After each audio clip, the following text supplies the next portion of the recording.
ఇప్పుడు మోకాళ్ళు అరిగిపోయాయి అంటే మోకాళ్ళు అరిగిపోతాయి లేదంటే మోకాళ్ళలో ఉన్న గుజ్జు అరిగిపోతుందండి. మోకాళ్ళు బోన్ అనేదానికి ఒక స్మూత్ కవరింగ్ అనేది ఉంటుంది అన్నమాట. దాన్ని మనం కార్టిలేజ్ అంటాం అన్నమాట. అది స్మూత్ లేయర్ ఉండి దానికి నర్వ్స్ అనేది ఉండదు అన్నమాట. సో అందుకని అది ఉన్నంత వరకు మనకేంటి అంటే మనకి చాలా మంది కూడా లైట్ తీసుకుంటా ఉంటారు. ఏముంది సింపుల్ ఒక అసిక్లోఫెనాక్ వేసుకుందామని అనుకుంటా ఉంటారు. అట్లా ఎన్ని రోజులు టాబ్లెట్ వాడచ్చు, ఎన్ని రోజుల తర్వాత డాక్టర్ విజిట్ అవ్వాలి? అంటే యూజువల్గా అయితే అండి మనం ఏమీ పడలేదు, ఏమీ దెబ్బ తగలలేదు, దానంతా అదే పెయిన్ వస్తుంది, కాలు బెనకటం కానీ ఇట్లా ఏమీ లేదు కానీ పెయిన్ స్టార్ట్ అవుతుంది అనుకోండి, మనం ఆల్మోస్ట్ ఒక 2 to 3 వీక్స్.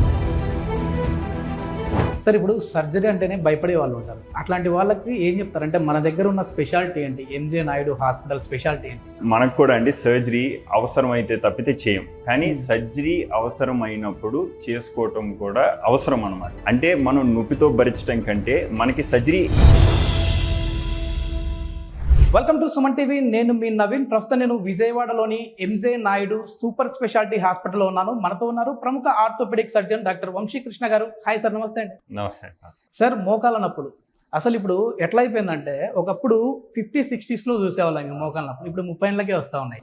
అసలు మోకాళ్ళ నొప్పులు ఎప్పుడు స్టార్ట్ అవుతాయి? అంటే నార్మల్ గా పెయిన్స్ ఉంటాయి, సివియర్ అని ఎట్లా తెలుసుకోవాలి మనం? సర్జరీ వరకు ఎప్పుడు వెళ్ళాలి? అంటే మోకాళ్ళ నొప్పులు అంటే అండి పలు కారణాల వల్ల రావచ్చు అనమాట మనకు మోకాళ్ళ నొప్పులు అనేది. అంటే ఒకటి ఏంటంటే కొద్దిసార్లు కింద పడుతుంది, కింద పడినప్పుడు మనకి ఏదైనా లెగ్మెంట్ ఇంజరీ అయినప్పుడు కానీ, లేకపోతే ఏమైనా ఫ్రాక్చర్ అయినప్పుడు కానీ, లేకపోతే మెనిస్కల్ ఇంజరీ అయినప్పుడు కానీ రావచ్చు. అలా కాకుండా అరుగుదల అనేది ఇంకోటి అనమాట. నార్మల్ వేర్ అండ్ టేర్, మనం ఏదైనా వాడి అది మనం సరిగ్గా కేర్ తీసుకోలేదనుకోండి ఏదైనా కానీ, అది ఏమవుతుందంటే దాని లైఫ్ లో అది అరిగిపోవడం అనేది స్టార్ట్ అవుతుంది. ఇప్పుడు మోకాళ్ళు అరిగిపోయాయి అంటే మోకాళ్ళు అరిగిపోతాయి లేదంటే మోకాళ్ళలో ఉన్న గుజ్జు అరిగిపోతుందండి?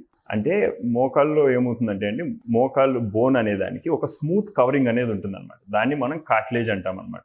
ఓకే. ఆ కార్టిలేజ్ అనే దానికి ఏమవుతుంది అంటే అది స్మూత్ లేయర్ ఉండి దానికి నర్వ్స్ అనేది ఉండదు అనమాట. సో అందుకని అది ఉన్నంత వరకు మనకేంటి అంటే మనకి పెయిన్ అనేది ఏమీ ఉండదు. సో అది కాకుండా దాని లోపల గుజ్జు అనేది ఏంటంటే మనకి లూబ్రికేటింగ్ ఫ్లూయిడ్ అని ఉంటుంది అనమాట. సైనోవియల్ ఫ్లూయిడ్ అంటాం అనమాట. ఏ జాయింట్ అన్నా కానీ మనకి 2 మూవింగ్ సర్ఫేసెస్ స్మూత్ గా జరగాలి అంటే ఏమవ్వాలి అంటే లూబ్రికేటింగ్ ఫ్లూయిడ్ అనేది ఉండాలన్నమాట. సో దాన్ని మనం గుజ్జు అంటాం అనమాట. అరుగుదలలో ఏమవుతుంది అంటే ఎక్కువగా మనకు అరిగిపోయేది ఆ కార్టిలేజ్ అనే ఆ స్మూత్ కోటింగ్ ఏదైతే ఉంటుందో అది అనేది అరిగిపోతుంది అనమాట. ఓకే. అంటే ఇప్పుడు ఏ స్టేజ్ లో ఉందని మనం ఎట్లా తెలుసుకోవాలి సార్? ఎందుకంటే చాలా మంది కూడా లైట్ తీసుకుంటా ఉంటారు. ఏముంది సింపుల్ ఒక అసిక్లోఫెనాక్ వేసుకుందామని అనుకుంటా ఉంటారు. అట్లా ఎన్ని రోజులు టాబ్లెట్ వాడచ్చు, ఎన్ని రోజుల తర్వాత డాక్టర్ విజిట్ అవ్వాలి? అంటే యూజువల్గా అయితే అండి మనం ఏమీ పడలేదు, ఏమీ దెబ్బ తగలలేదు, దానంతా అదే పెయిన్ వస్తుంది, అంటే ఏమీ అంటే కాలు బెనకటం కానీ ఇట్లా ఏమీ లేదు కానీ పెయిన్ స్టార్ట్ అవుతుంది అనుకోండి, మనం ఆల్మోస్ట్ ఒక 2 to 3 వీక్స్ వెయిట్ చేయొచ్చండి ఏ పెయిన్ కోసమైనా కానీ. అంటే సివియర్ కాదు, నడవగలుగుతున్నాము, మనం కాలు మూవ్ చేయగలుగుతున్నాము కానీ పెయిన్ వస్తుంది అంటే. కానీ ఒక 3 వీక్స్ తర్వాత కూడా, అంటే ఈ 3 వీక్స్ లో మీరు కావాలంటే ఓవర్ ద కౌంటర్ టాబ్లెట్స్ ఉంటాయి మనకి, పారాసెటమాల్ కానివ్వండి అట్లాంటి వాడినా కానీ పర్లేదు. పారాసెటమాల్ కానీ అంటే మళ్ళీ అగైన్ మందులు మనం చాలా కేర్ఫుల్ గానే వేసుకోవాలి. సో అందుకని ఎవరైనా డాక్టర్ సూపర్విజన్ లోనే వేసుకోవాలి. ఎక్కడ సార్ ఇప్పుడు డైరెక్ట్ గా మెడికల్ స్టోర్ వెళ్ళిపోతా ఉన్నారు, యాంటీబయాటిక్స్ కూడా తీసుకుంటా ఉన్నారు. దానివల్ల చాలా ఇబ్బందులు అవుతున్నాయి, వేరే ఆర్గాన్స్ మీద ఎఫెక్ట్ పడుతుంది. అది అందుకని చాలా జాగ్రత్తగా, అందుకని వేసుకోకుండా ఏమైనా జెల్ రాసుకోవటం అనేది అది ఇంకా కొద్దిగా మనకి బెటర్ అనమాట. ఎందుకంటే మనం కడుపులో తీసుకోము కాబట్టి దాని ఎఫెక్ట్ అనేది మనకు అంత ఎక్కువగా ఉండదు అనమాట. అందుకని అట్లాంటి జెల్ లాంటివి వాడుకున్నా కానీ. ఒకసారి స్టేజెస్ ని ఎట్లా చూసుకోవచ్చు సార్? అంటే ఇప్పుడు డాక్టర్ వరకు రాకుండా ఒకవేళ డాక్టర్ ఇప్పుడు ఎక్స్రే తీసుకోమన్నారు, తీసుకున్నాము, కానీ ముందున్న మోకాలు ఎట్లా ఉంది, తర్వాత ఎట్లా ఉంది అనేది ఎట్లా చూసుకోవాలి? ఓకే. అంటే అరుగుదల అనేది అండి మనకి ఏంటంటే అండి, అరుగుదల అనేది జాయింట్ కి ఉన్న స్పేస్ బట్టి మనకు తెలుస్తుంది అనమాట. అంటే ఇప్పుడు ఇది నార్మల్ ఎక్స్రే అనుకుందాం అనుకోండి మనం, ఇది ఏంటంటే దీన్ని నీ జాయింట్ అంటాం మనం. ఈ నీ జాయింట్ అనేటప్పుడు మనకి ఏమవుతుందంటే ఇది నిలబడినప్పుడే తీసుకోవాలి ఈ ఎక్స్రే. ఎందుకంటే పడుకున్నప్పుడు వెయిట్ పడినప్పుడు అన్ని జాయింట్లలోనూ ఈ గ్యాప్ కనిపిస్తుంది అనమాట. సో వెయిట్ బేరింగ్ ఎక్స్రేస్ అంటారు. నిలబడి ఒత్తిడి పడినప్పుడు జాయింట్ లో స్పేస్ ఎలా ఉంది అనే దాన్ని బట్టి మనం ఏ స్టేజ్ ఆఫ్ ఆస్టియోఆర్థరైటిస్ అరుగుదలలో ఉందనేది మనం చెప్తాం అనమాట. ఇది యాక్చువల్గా చాలా సింపుల్ అండి చెప్పడం అనేది. ఇప్పుడు నిలబడినప్పుడు ఇక్కడ ఇది స్టేజ్ 1 అని కనిపిస్తుంది కదా, ఇక్కడ మనకి ఇంత జాయింట్ కనిపిస్తుంది కదా, సో ఇది స్టేజ్ 1 అనమాట. అంటే ఇది నార్మల్.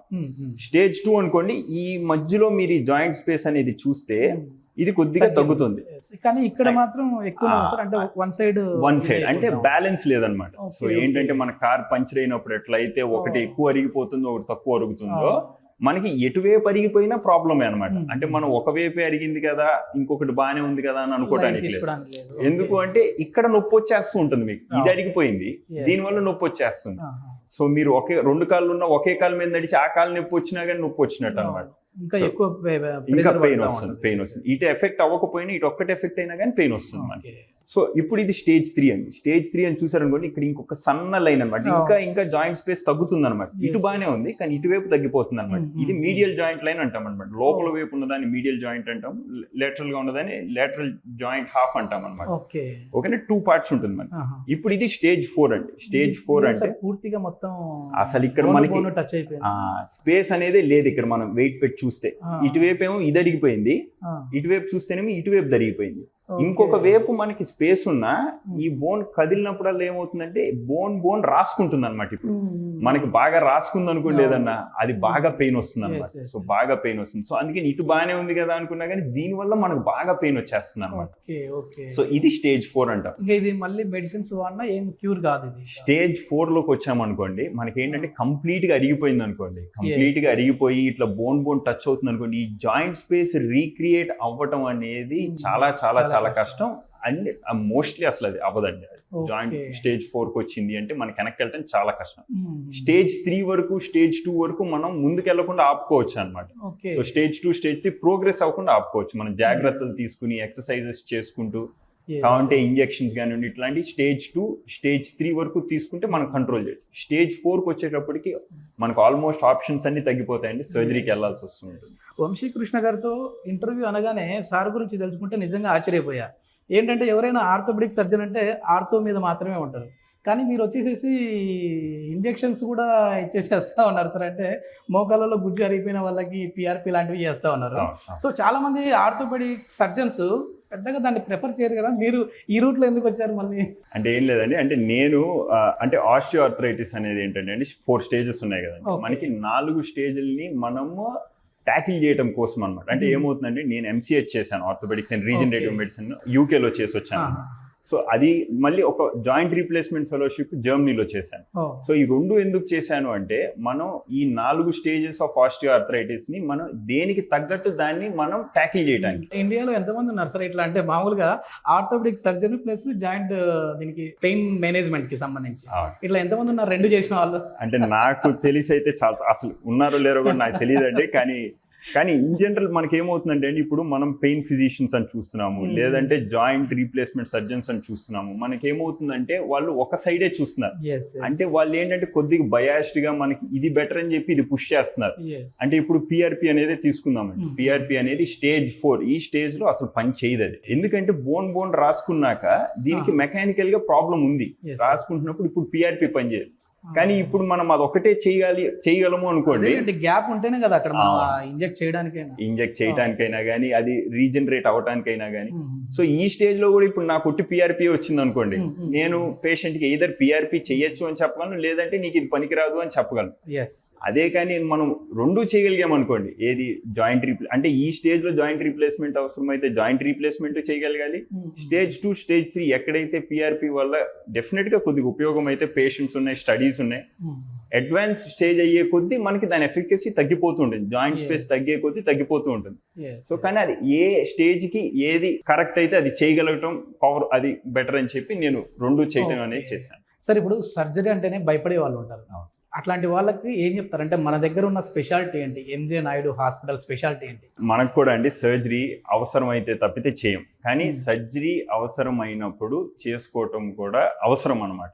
అంటే మనం నొప్పితో భరించడం కంటే మనకి సర్జరీ మనం కుదిరినంత వరకు అవాయిడ్ చేద్దామండి. మనం ఏంటంటే అండి, మన లైఫ్ స్టైల్ హ్యాబిట్స్ వల్ల వీటి వల్లే మనం maximum of the surgeries avoid చేయొచ్చు, maximum of the conditions control చేసుకోవచ్చు అనమాట. ఇక్కడ మేము కూడా అండి సర్జరీ కుదిరినంత వరకు డిఫర్ చేస్తాం. అంటే సర్జరీ చేయటం అనేది మేము చాలా తక్కువ మంది పేషెంట్స్కే సజెస్ట్ చేస్తాం అన్నమాట.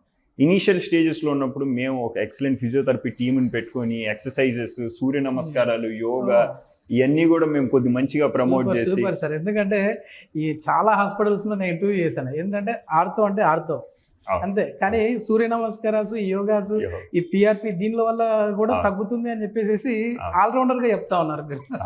అంటే డిలే చేయగలిగింది కుదిరిన మన జాయింట్ ని మనం ప్రిజర్వ్ చేసుకోవడం అనేది చాలా ఇంపార్టెంట్. ఎప్పుడైనా ఏదైనా మనదే, అది సెట్ అయినంత బాగా దాంతో చేయగలిగిన పనులు మనం దేంతోనూ చేయలేం.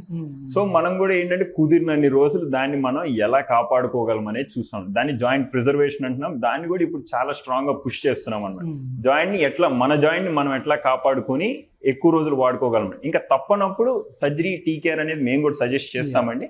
కానీ అది అవసరం అయినప్పుడు చేసుకోవాల్సి వచ్చినప్పుడు తప్పకుండా చేసుకోవాలి. అందరికీ అవసరం లేదు. మొత్తానికి ఫస్ట్, సెకండ్, థర్డ్ స్టేజ్ వరకు అయితే భయపడవలసిన అవసరమే లేదు. ఒకవేళ 4th స్టేజ్ వచ్చింది అంటే మాత్రం ఎలాంటి భయం లేకుండా ఇక్కడ టీకేఆర్ చేస్తూ ఉన్నాము, అందుబాటు ధరల్లోనే అందరికీ అని చెప్పేసి వంశీ గారు చెప్తా ఉన్నారు. Thank you sir, thank you.